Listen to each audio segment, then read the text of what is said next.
Hi everyone, good afternoon. And today is Thursday. So, Thursday ngayon, um, since nagbalik-aral ako dahil nga at my age.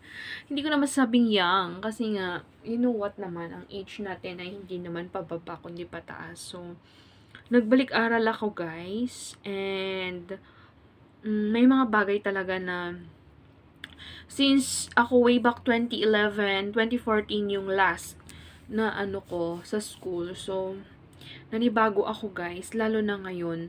Alam niyo ba yung topic natin ngayon na gusto kong i-share is kung magkakaroon, hindi ko naman nilalahat, pero ito'y based lang sa aking experience at ng mga experience ng aking mga kasamahan na yung pagkakaroon ng isang teacher, lalo na sa aming mga